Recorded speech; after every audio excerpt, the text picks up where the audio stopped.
12 years ago, I don't think any of us had any idea where this whole industry was going. And I think that it's been mentioned once, twice, and will be mentioned a lot here, that there's actually a 600 megawatt solar project in the works that Omaha Public Power District Board and Management's putting together. I don't think we saw that coming 12 years ago, and I think it's this conference, if you took a look at the trajectory of this conference and the investment that has gone on into renewable energy, it's just this straight line up. And as John and others have been saying, the evolution of this conference, initially we were into wind, we went into solar, and you'll see a lot of battery discussions and more battery discussions as we go through this conference and the future ones. But there's another thing that I never thought I would really see, and that is that National Gas Association, ExxonMobil, and the Petroleum Institute, that a leader from those organizations is going to be a speaker today. And we have with us today probably one of the national leaders in both regulatory law and energy law. She has that, and then she was with the Bush administration, both with the Council of Economic Advisors. This woman is deep and broad in the entire energy field, and now she's on our team. And I want to, let's give her a big welcome, Amy Farrell, Senior Vice President of Government Relations and Public Affairs for the American Wind Energy Association.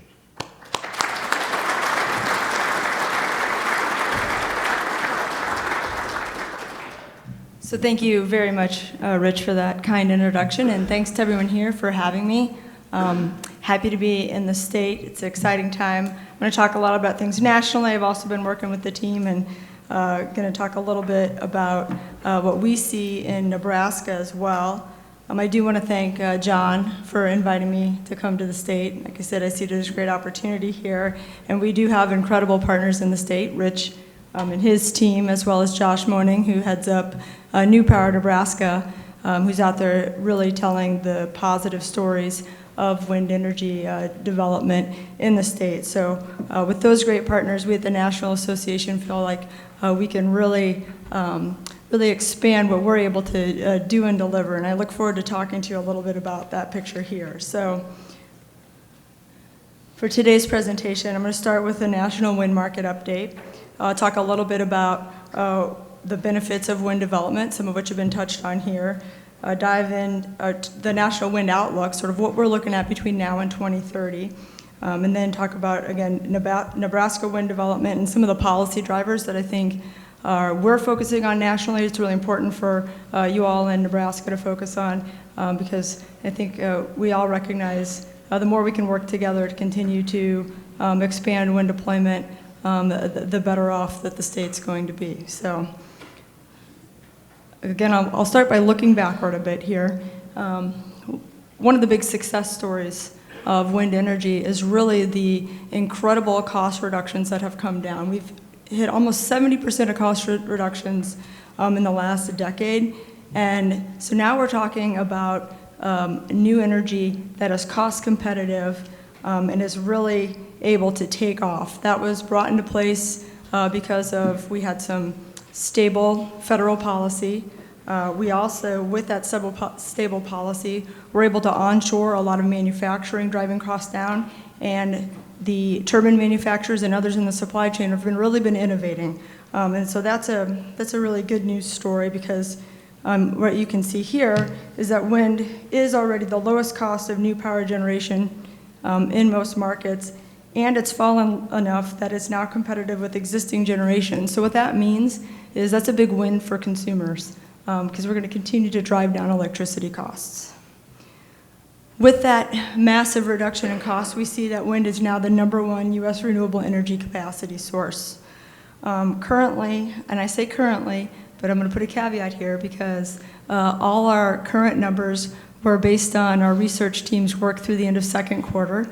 So currently, in air quotes, we have almost 98,000 megawatts of wind power across the U.S., and that's over 57,000 individual wind turbines, enough to power 30 million American homes.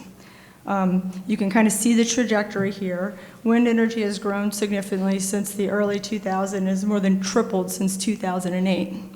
I do a little teaser without getting in trouble for my press team, but look for some exciting big milestone news for our third quarter report that's going to come out in a couple days. So hint, we're really close at 98,000 to a monumental number of 100,000. So watch for that breaking news. Nebraska's been a big player in this. It actually saw the fastest growth rate last year, although Texas remains the overall growth leader. When we look back in 2018 with our annual market report, we saw that 20 states added wind capacity. Again, Texas, Iowa, Colorado, Oklahoma, and Nebraska led in installations for the year, each adding over 500 megawatts. I'm going to talk a little bit later about Nebraska, but you guys have a really, really excellent resource here and a lot of opportunity to continue being a leader in the country. So what does that translate to in generation? So wind energy has provided 6.5% of electricity generation in 2018. That is, again, an increase. So back in 2016, it was 5.5%. 2010, it was 2.3%. We're going to continue rolling that up. But importantly, when you look in a few states, we're seeing significant generation from wind. 6 states generated over 20% of their electricity from wind in 2018. And 14 states generated over 10%. 20 states produced at least 5% of the generation from wind. To put this in context, 10 years ago, Iowa was the only state to produce over 5% of its electricity from wind. So we're seeing incredible growth here. What does that mean from a benefit side? We're going to shift and translate to what does all this generation and deployment mean.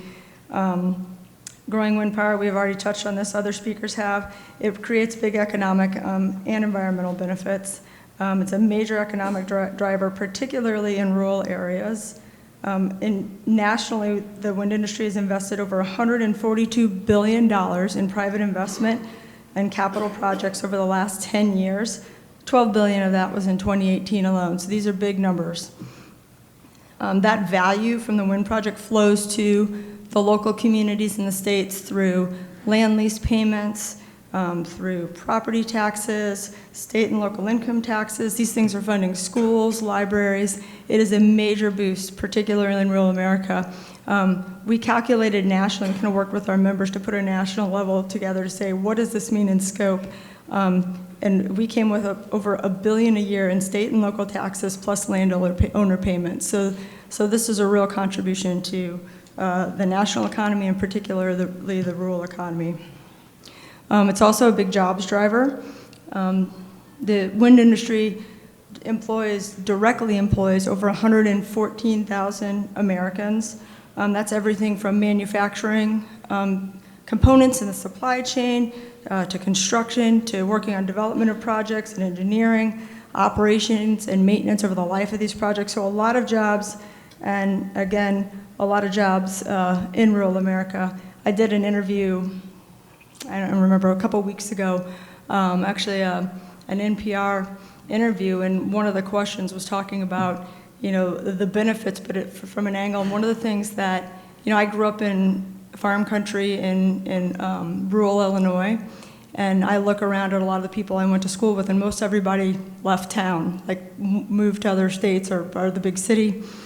And one of the things that really hits home for me is talking to a lot of people who flew in for our lobby days, where these folks in the industry are so excited because now they have community college programs where their kids and their neighbors are going through programs and are able to stay in the communities. So I personally see a huge benefit from that as well, and I think Nebraska's a great success story on that front.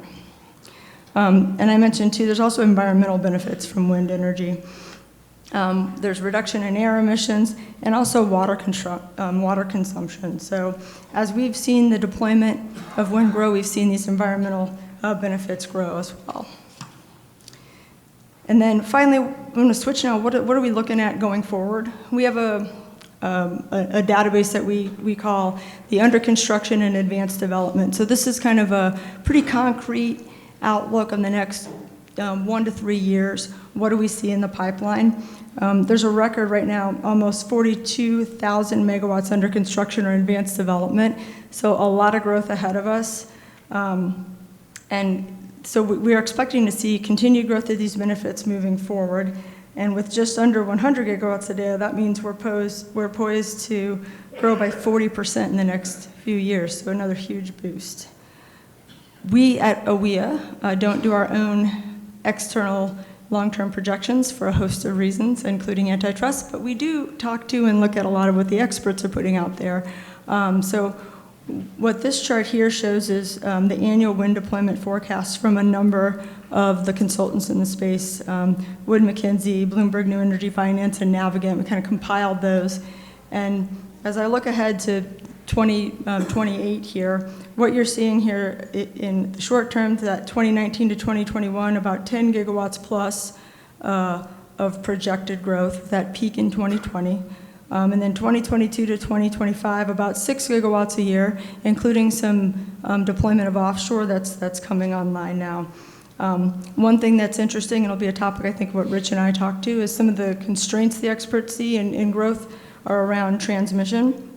But one of the things that are a couple of things that are boosting this growth are strong C&I demand. You guys have seen some of that in the state, as well as state policies. And so when we look at the bullish forecasts, that include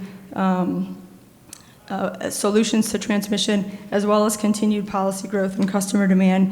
You know, those bullish categories, if I were to take this and say what those expectations are, those are looking at like, 10 gigawatts a year, continued growth going forward. So there's a lot of opportunity. Now I'm going to talk a little bit about wind power in Nebraska, although you guys are the real experts here.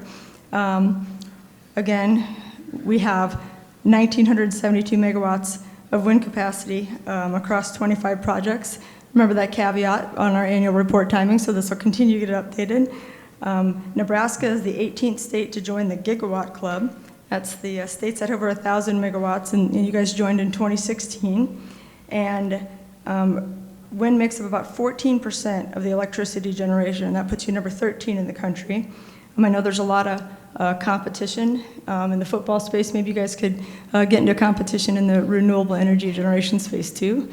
Take on some of your neighboring states here. But we see a lot of growth here. Nebraska's continuing to add wind energy, and there's right now 1,000 megawatts under construction or advanced development, and that's that near-term window.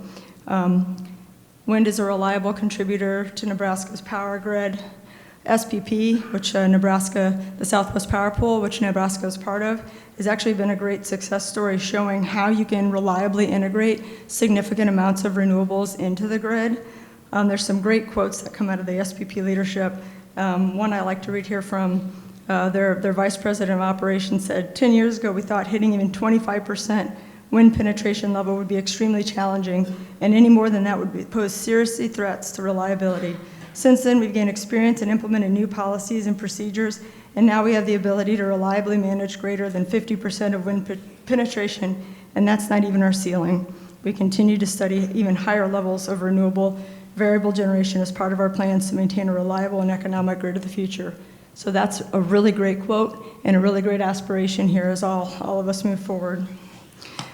Next, I want to talk about the roles and what are other drivers for demand. Utility demand is great. Utilities in Nebraska actually have 3 in the top 10, if you can see here in terms of purchasers of renewable energy, with Omaha Public Power District ranking 5th for public utilities with wind capacity on their system. I saw a woman over there introduced. Thanks, good job, keep that up. OPPD is buying power from the Grand Prairie Wind Farm in Nebraska, which was the largest wind project built in 2016. We've also got Lincoln Electric System ranked 8th on this list, and the Nebraska Public Power District ranked 10th. So that's great leadership in the country and in Nebraska. Non-utility wind energy purchasers are also important. As you all know, I don't have to tell you, Facebook coming in, a big driver there. was the availability of renewable energy, and we're seeing this across the country. It's not just about the direct jobs, but it's about these Fortune 500 companies who have sustainability goals and other needs that they need met. And part of their decision to site and to bring all those jobs to communities is the ability to have access to renewable energy. So that's another huge advantage that I think Nebraska has. And it's not just high tech. You can see Hormel Foods is on this list, Smucker's, some other household names. So again, a great opportunity for Nebraska. And then that gets to the jobs. We've got the 3,000 to 4,000 direct jobs in the wind industry. It's helping young people, like I said, stay at home. Annual lease payments range between $5 to $10 million a year. And we've seen that, that construction boosting everything from local sales receipts tax to the tax base and helping build new schools. I think, Josh was telling me about O'Neill Public Schools, for example, after having several failed bond issues, is now renovating and expanding with the help of the financing from the revenue from the wind farms. So great community story as well. And let's talk a little bit about Nebraska's wind power potential. You guys have a lot of room to grow, which is a great thing. You guys have the third highest energy potential among states and some of the highest wind capacity factors. So the state is really poised to become a top renewable energy producer, which means more of this jobs, economic deployment, and all these other benefits we talked about. The technical potential, which you can see on the slide here, is 880,000 megawatts. Sorry. And then finally, and this kind of, I think, is something we're going to talk about a little more, how can the state of Nebraska make sure you continue to grow and be strong here? I think policy drivers for wind deployment, a strong business climate, fair tax policy, and then transmission and planning and permitting improvements, really stepping up and working with your public power boards and others who can influence that Southwest Power Pool process to be strong advocates for transmission deployment and renewable growth are important. Talk a little bit more here about investment in transmission. Again, it's all about getting this wind to load, and so transmission is going to be a key to unlocking the opportunity that you're sitting on here in Nebraska. And it also delivers bigger picture benefits, not just to the wind production here in the state. It really unlocks the ability to deliver the lowest cost power to consumers. When I talk about transmission on national panels at our national level, everybody's saying, oh, let's let the market work. Let's make sure consumers can get the lowest cost power. Without these significant transmission investments, that's not even possible. So we need to really work together to make sure that transmission is in place.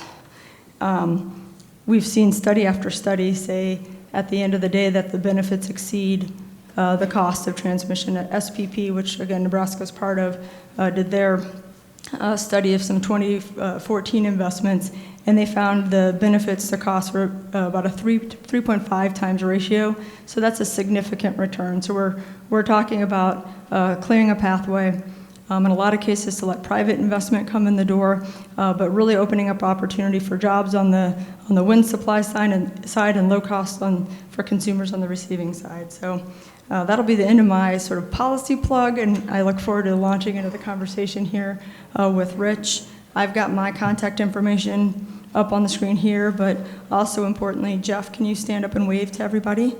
This is Jeff Danielson, our Central States Director at AWEA. He's a former Iowa Senator and an all-around good guy. I encourage you to meet him while you're here at the conference and direct any and all hard questions to him. As Rich mentioned, we're at the tail end of the phase-out of the production tax credit. I kind of alluded to the stable policy. There's a deal cut to provide a 5-year phase-out in a certain glide path.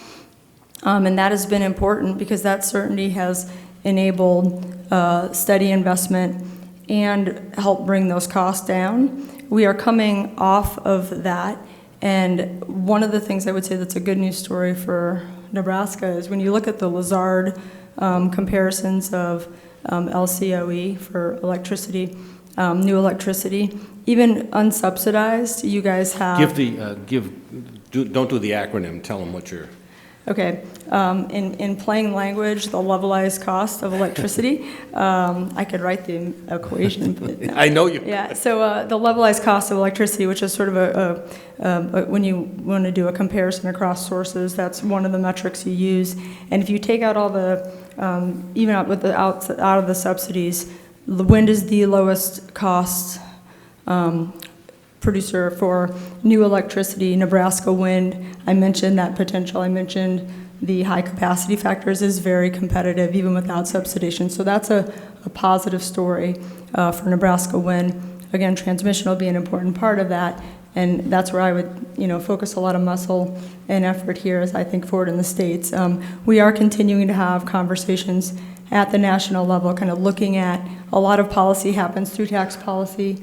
There's extended factors at the end of the year. These are going to be ongoing conversations. One of the big things we've been pushing as a wind industry is the importance of tax parity. So making sure that there is equal treatment for the renewable sources so we're able to compete.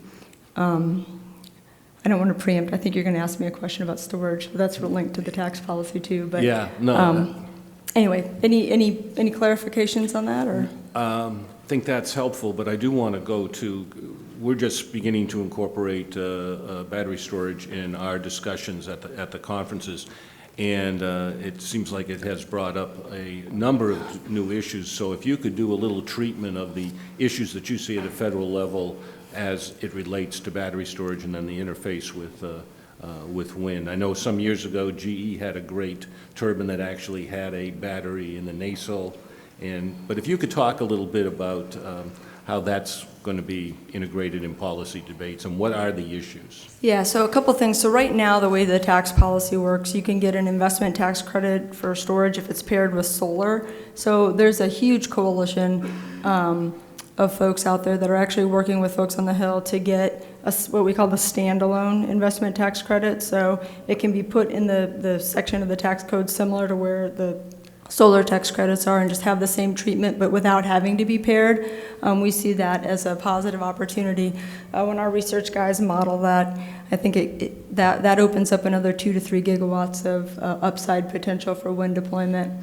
And in terms of other challenges, we're also working at the RTO level because one important thing is going to be how do you integrate hybrid projects. So if it's a wind storage project or wind solar storage project, that's another area where making sure that the rules that the ISOs allow for, the independent system operators allow for